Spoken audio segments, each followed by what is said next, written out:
নমস্কাৰ the pride ৰুললৈ সকলোকে স্বাগতম জনাইছোঁ। অহা 6 নৱেম্বৰত ঘোষিত হ'ব তৃতীয় বৰ্গৰ পৰীক্ষাৰ ফলাফল। মুখ্যমন্ত্ৰী ডক্টৰ হিমন্ত বিশ্ব শৰ্মাৰ টুইট, অহা 6 নৱেম্বৰত ঘোষিত হ'ব তৃতীয় বৰ্গৰ পৰীক্ষাৰ ফলাফল।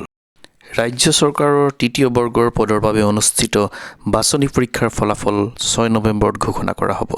এই কথা ঘোষণা কৰিছে মুখ্যমন্ত্ৰী ডক্টৰ হিমন্ত বিশ্ব শৰ্মাই।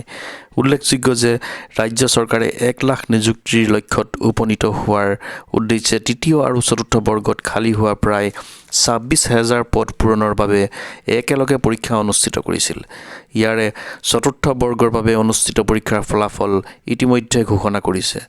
ইয়াৰ পাছতে তৃতীয় বৰ্গৰ লিখিত পৰীক্ষাৰ ফলাফল কেতিয়া ঘোষণা কৰিব সেই লৈ পৰীক্ষাৰ্থীসকলৰ উদ্বিগ্নতাত ভুগি আছিল। এনেবোৰৰ মাজতে মুখ্যমন্ত্ৰী ডক্টৰ হিমন্ত বিশ্ব শৰ্মাই টুইটাৰ যোগে ঘোষণা কৰে যে 6 নৱেম্বৰত পৰীক্ষাৰ ফলাফল ঘোষণা কৰা হ'ব। ৰাজ্যিক পৰ্যায়ৰ নিযুক্তি বৰ্ডৰ নিৰ্দিষ্ট ৱেবছাইট যোগে প্ৰাৰ্থীসকলে ফলাফল লাভ কৰিব।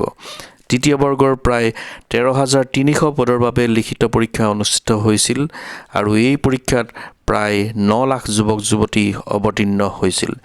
ৰাজ্যিক পৰ্যায়ৰ নিযুক্তি বৰ্ডৰ নিৰ্দিষ্ট ৱেবছাইট যোগে প্ৰাৰ্থীসকলে ফলাফল লাভ কৰিব। ধন্যবাদ।